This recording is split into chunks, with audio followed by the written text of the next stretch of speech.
నమస్తే, welcome to our channel. నేను సౌజన్య. ఆంధ్రప్రదేశ్లో ఎట్టకేలకు డీజీపీ చేంజ్ అయ్యారు. సో ఇప్పుడు ఇంతకుముందు ఉన్నటువంటి కసిరెడ్డి రాజేంద్రనాథ్ రెడ్డి గారిని పక్కకు పెట్టడం జరిగింది ఈసీ. మరి అదే బాటలో సిఎస్ని కూడా పెట్టబోతున్నారా? మరేంటి ఒకవేళ సిఎస్ ఇప్పుడున్నటువంటి సిఎస్ జవహర్ రెడ్డిని కానీ పక్కన పెడితే ఆయన ప్లేస్లో ఎవరు వచ్చేటువంటి అవకాశం ఉంది? ఈ అంశానికి సంబంధించి మనతో మాట్లాడడానికి, వారి విశ్లేషణని మనతో పంచుకోవడానికి ఈరోజు మనతో పాటు ఉన్నారు జనసేన అధికార ప్రతినిధి కోసంపూడి శ్రీనివాస్ గారు ఉన్నారు. వారితో మాట్లాడదాం. నమస్తే అండి. నమస్తే అమ్మా. ఎట్టకేలకు ప్రతిపక్షాలు అడగడమో లేకపోతే కంప్లైంట్ ఏంటో మొదలేదు అని అంటే, సో ఎలక్షన్ కమిషన్కి స్పెషల్ పరిశీలకులు వచ్చారు. సో ఆయన ఇచ్చినటువంటి నివేదిక వలన మొత్తానికి డీజీపీ అయితే చేంజ్ అయ్యారు ఏపీలో. అంటే ఇంకా ఎవరు అనేది అయితే రాలేదు, బట్ కసిరెడ్డి రాజేంద్రనాథ్ రెడ్డి అయితే డీజీపీ నుంచి పక్కకు తప్పుకోవడం జరిగింది. సో అందులో ఎవరు వస్తారని ఇంకా మనకు చెప్పలేదు. ఇదే బాటలో సిఎస్ని కూడా బదిలీ వేటు పడేటువంటి అవకాశం ఉంది అంటున్నారు. అది ఎంతవరకు వాస్తవం? ఎందుకంటే కొన్ని రోజుల నుంచి సిఎస్ పైన బదిలీ వేటు పడుతుంది డీజీపీ పైన అంటున్నారు. బట్ డీజీపీకి అయితే వినిపించింది కానీ సిఎస్కి ఇంకా వినపడలేదు. ఒకవేళ ఇప్పుడున్నటువంటి జవహర్ రెడ్డి పక్కకి వెళ్ళిపోతే ఆ ప్లేస్లో ఎవరు వస్తారు? ఒకటి సౌజన్య, యాక్చువల్గా ఎలక్షన్ నోటిఫికేషన్ వచ్చిన తర్వాత మొత్తం అధికార యంత్రాంగం మొత్తం కూడా ఎలక్షన్ కమిషన్ హ్యాండ్ ఓవర్లోకి వెళ్తుంది. సరే, అప్పటి వరకు అధికార పార్టీ వారు చేసే కార్యక్రమాలన్నిటికీ భిన్నంగా ఒక విధమైనటువంటి వాతావరణం ఏర్పడుతుందనే భావన రాష్ట్ర ప్రజల్లో ఉంటుంది. కానీ దురదృష్టం ఏంటంటే మనకి last month 18th election notification వచ్చిన తర్వాత కూడా యథావిధిగా, అంటే గతంలో ఎలక్షన్ కమిషన్ నోటిఫికేషన్కి ముందు ఎలా ఉందో తర్వాత కూడా అటువంటి పరిస్థితులు రాష్ట్రంలో ఉన్నాయి. ముఖ్యంగా నిన్న రాజేంద్రనాథ్ రెడ్డి గారిని మార్చినట్టు వచ్చినాయి కదా. అయితే ఆయన మారుస్తారా మార్చరా, ఆయన మీద ఇన్ఫ్లుయెన్స్ చేసుకుంటున్నాడు అని రకరకాలుగా ఎన్ని చెప్పినా కూడా రాష్ట్రంలో గతంలో ఏదైతే ప్రధానమంత్రి గారు వచ్చిన సభలోనే ఏ విధంగా ఇటువంటి కార్యక్రమాలు చేశారో మనం అంతా చూసాం. అప్పుడే అన్నారు మార్చేస్తారో చీఫ్ సెక్రటరీని డీజీపీని అని కూడా మాటలు వచ్చినాయి. బట్ ఇప్పటివరకు కొనసాగాడు. సరే, ఏ ఇన్ఫ్లుయెన్స్లో పనిచేసినా మొత్తానికైతే డీజీపీ గారిని మార్చడం జరిగింది. మీరు చూడండి, ఎన్ని ఎలక్షన్ కమిషన్ వచ్చిన తర్వాత కూడా ఇంకా ప్రతిపక్ష పార్టీకి సంబంధించినటువంటి సభల్లో రాళ్ళు ఇవ్వడం, దౌర్జన్యాలు చేయడం, అంటే గతంలో స్థానిక సంస్థల ఎన్నికలు ఎలా జరిగినాయో అటువంటి వాతావరణమే కంటిన్యూ అయ్యింది. అనేక సభల్లో రాళ్ళు ఇవ్వడం అడవి కాకుండా ప్రతిపక్షాలకు సంబంధించినటువంటి మీటింగుల్లో కూడా చాలా ఇబ్బందులు పెట్టడం జరిగింది. దాంతో ఖచ్చితంగా మార్చాలని ప్రతిపక్ష పార్టీలన్నీ కూడా సెంట్రల్ ఎలక్షన్ కమిషన్కి లెటర్స్ రాయడం ఇవన్నీ చేయడం జరిగింది. మొత్తానికి ఒక డీజీపీ గారు అయితే వెళ్ళారు. బట్ చీఫ్ సెక్రటరీ కూడా మార్చాలనేటువంటి డిమాండ్ ఖచ్చితంగా ఉంది. ఎందుకుందంటే లాస్ట్ మంత్ చూసాం మనం, పెన్షన్స్ వచ్చేటప్పుడు పెన్షన్స్ వాలంటీర్ లేకపోతే ఇంటింటికి ఇవ్వడానికి చాలా ఇబ్బంది అని చెప్పినటువంటి వ్యక్తి మరి ఈ నెల మొదటిగా వచ్చేటప్పటికి కొంతమంది ఒక 45 లక్షల మంది అకౌంట్స్కి మనం ఆన్లైన్ ట్రాన్స్ఫర్ చేయొచ్చు అని మాట్లాడు. ఆయనే అదే చీఫ్ సెక్రటరీ, అదే ఉద్యోగులు ఉన్నారు. ఉండి కూడా అంటే ఏంటి, ప్రజలకు ఎలా కనిపిస్తుందంటే ఇది ప్రభుత్వానికి అనుకూలంగా, రేపు వద్దున కూటమి ప్రభుత్వానికి రాబోయే ప్రభుత్వానికి వ్యతిరేకంగా ఏదో రకంగా ఒక వ్యతిరేకమైనటువంటి వాతావరణం క్రియేట్ చేయాలనేటువంటి పరిస్థితులకి చీఫ్ సెక్రటరీ గారు సహకరిస్తున్నారు అనేటువంటి భావన ప్రజల్లో వచ్చింది. సరే, మొన్న అమిత్ షా గారు వచ్చారు, వెళ్ళారు, డీజీపీ గారు వెళ్ళిపోయారు. ఇప్పుడు ప్రధానమంత్రి గారు వస్తున్నారు, మోదీ గారు వస్తున్నారు కాబట్టి ఖచ్చితంగా చీఫ్ సెక్రటరీ గారి మార్పు కూడా తథ్యం అనేటువంటి మాటలు వినపడుతున్నాయి. సరే, చీఫ్ సెక్రటరీగా జవహర్ రెడ్డి గారిని తప్పిస్తే ఎవరిని పెడతారు అంటే 2 పేర్లు అయితే బాగా ఎక్కువగా వినపడుతున్నాయి. కాపాడియా గారు ఒకటిని, నీరవ్ కుమార్ ప్రసాద్ గారిని ఒక ఆయన, ఇద్దరిది సీనియర్ ఐఏఎస్లో. దాంట్లో నీరవ్ కుమార్ ప్రసాద్ గారిది అయితే జూన్ ఎన్నికల్లా ఆయన రిటైర్మెంట్ అయిపోతున్నారు.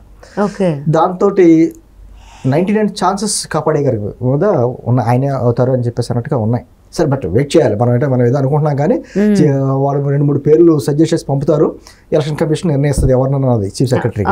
బట్ అధికారులను మార్చుతున్నారు అని చెప్పి తెలిసినా కూడా ఈ రోజుకి కూడా ఇప్పుడు ఎక్కడ దాకా ఎందుకంటే నిన్న సాయిధరం తేజు పిఠాపురాన్ని ఆయన క్యాంపెయిన్ చేసుకుంటా ఉంటే బీర్ సీసాలతోటి రాళ్లతోటి దాడి చేశారు సభలో. జనసేన కార్యకర్తకి తీవ్రమైన గాయాలైనాయి. అతను హాస్పిటల్లో ఉన్నాడు. ఏం చేస్తుంది యంత్రాంగం అంతా? ఒక విధమైనటువంటి ఆంధ్రప్రదేశ్లో కర్ఫ్యూ వాతావరణం ఉంది. మీకు దేశం మొత్తం జరుగుతున్న ఎన్నికలు, ఒక ఆంధ్రప్రదేశే కాదు కదా, కొన్ని చోట్ల అసెంబ్లీని పార్లమెంట్లో జరగచ్చు, కొన్ని చోట్ల ఓన్లీ పార్లమెంట్ జరగచ్చు, కానీ దేశం మొత్తం జరుగుతున్న ఎన్నికలు కదా. ఇంత దేశం మొత్తం జరుగుతున్న ఎన్నికలప్పుడు మిగతా రాష్ట్రాల్లో లేనటువంటి వాతావరణం ఆంధ్రప్రదేశ్లోనే ఎందుకుంది? అంటే అధికార యంత్రాంగం ఇంకా అధికార పార్టీకి ఎందుకు తొత్తులుగా మారుతున్నారు, ఎందుకు అమ్ముడైపోతున్నారు అని అంటే మొత్తం వ్యవస్థ అంతా అని అంటలా. చాలామంది సీనియర్ అధికారులు ఇప్పటికీ కూడా వైఎస్ఆర్ కాంగ్రెస్ పార్టీ ప్రభుత్వానికి చాలా అనుకూలంగా పనిచేస్తున్నారు. వాళ్ళకి అర్థం కాని విషయం ఏంటంటే అంటే ఇంకా మబ్బులో ఉన్నారు వాళ్ళు.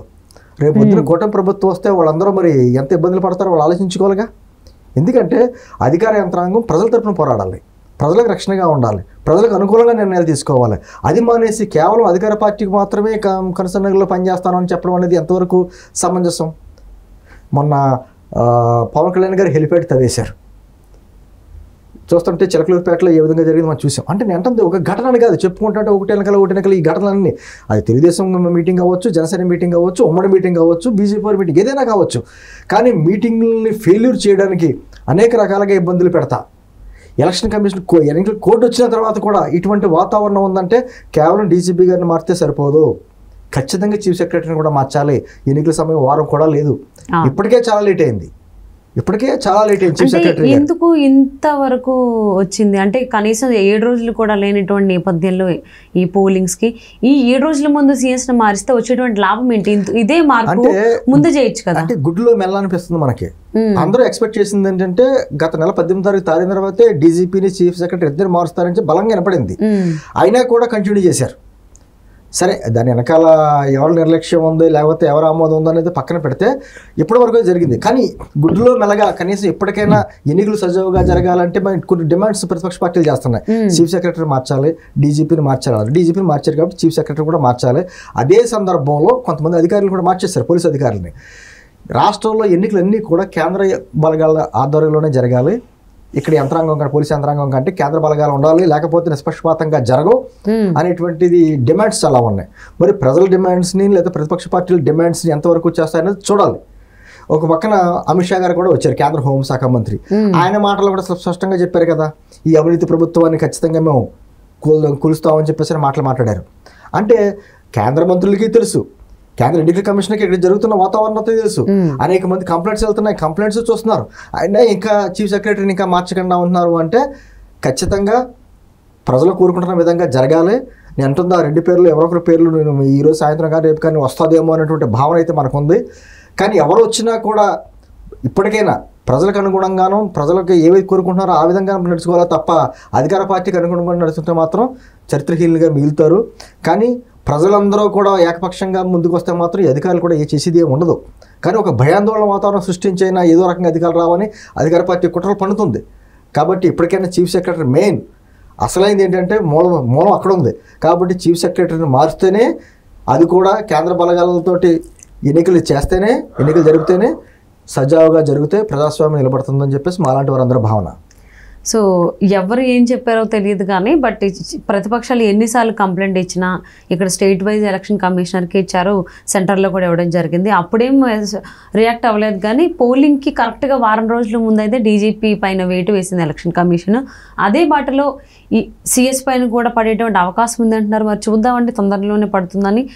ఆంధ్రప్రదేశ్లో ఎన్నికలు పారదర్శకంగా జరగాలంటే వీళ్ళిద్దరు మార్పు జరగాలి కాబట్టి అది జరుగుతుందని ఆశిద్దాం. థ్యాంక్ యూ సో మచ్ అండి. నమస్తే.